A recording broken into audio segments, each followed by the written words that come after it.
And I just felt it was like another rung on the entrepreneurial ladder that a lot of entrepreneurs never really explore, because they get lost in that nitty gritty day-to-day staff and customers kind of stuff, that they don't pop their head above the parapet and look at the more strategic things they could be doing in their business, like, you know, creating joint ventures which add huge amounts of value, doing mergers which can, you know, get you amazing talent into the business or grow the business much more quickly, or acquisitions which can be, you know, game changing in terms of the scale that they can add to your business, or exits which can be game changing for your own personal wealth, which I guess was my next epiphany. I built a group of companies. We got up to, well, we went from $1 million a year in revenue and 20 staff to 135 staff and 13.5 million in revenue in about 18 months flat.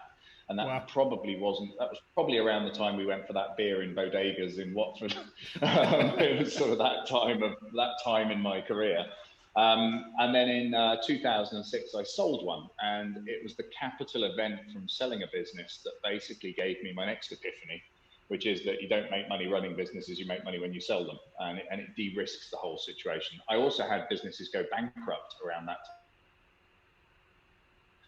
time. One was a call center business that had a very large exposure to the insurance company AIG.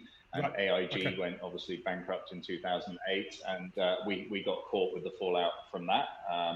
And that business I had to close down, and that was a real cash cow for me. That was one that, you know, I relied on for a lot of cash flow.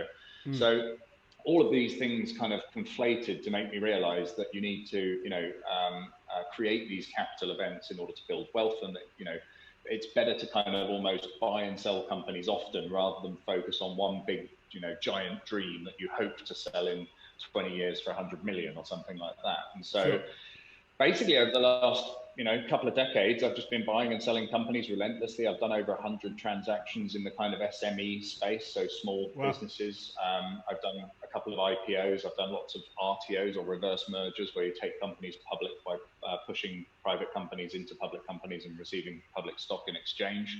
And as you mentioned, the agglomeration model. And the agglomeration model was really an observation about what was going on in the marketplace, and that is that, you know, 50% of GDP in every major economy. So I mean, we operate in the US, Canada, the UK, Singapore, Australia, and New Zealand mainly.